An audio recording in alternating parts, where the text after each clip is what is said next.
Pamaskong handog para sa mga Kalambenyo, sinimulan na. Bago tayo magpatuloy, huwag kalimutan mag-follow, mag-like, at i-share iyong aming Facebook page. At huwag din kalimutan mag-subscribe sa aming YouTube channel, ang Serbisyo Balita Live Online. Maraming salamat po.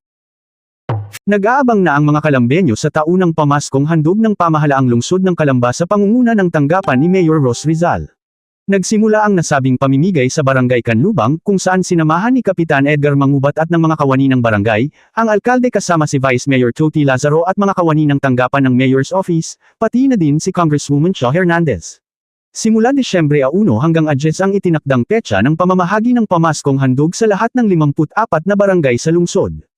Ayon sa alkalde, ang kanyang direktiba ay mabigyan ng bawat pamilyang Kalambenyo, at dapat na naisaayos ng bawat kawani ng mga barangay ang pagpapalista at pamamahagi ng mga stubs para sa pag-claim ng nasabing pamaskong handog. Assured naman po tayo na bawat Kalambenyong, pamilyang Kalambenyo dito sa Canlubang ay kahit pa paano po mayroong pagsasalung-saluhan sa araw po ng Kapaskuhan.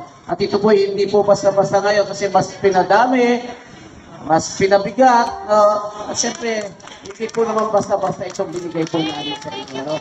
At ito naman po ay sa paraan po ng kalambagong pamahala na ibalik naman po natin sa ating mga mamamayan. Kung ano naman po yung buwis na binibigay po ng ating mga mamamayan. Ito po yun, binabalik po namin sa inyo. Idinagdag pa ng alkalde na mas dinagdagan pa ng city government ang laman ng bawat bag, bagay na ikinatuwa ng mga nakatanggap sa unang araw ng pamamahagi. Ano pong masasabi nyo sa mga taong hindi nabigyan ng pamaskong handog? Kanino po sila nanapit? Kaya po na sinabi po natin, ang pamaskong handog ay para sa pamilyang Kalambenyo. Hindi po individual. Bawat pamilya po.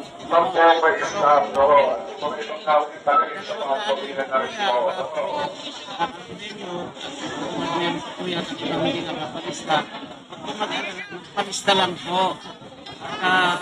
Sila po yung malibigado. Inilinaw na din ni Mayor Ros Rizal na binabase nila ang dami ng ipinalalabas na mga stubs na ayon sa datos ng census at pagkakapalista ng bawat barangay sa mga pamilyang nakatira sa kanilang lugar.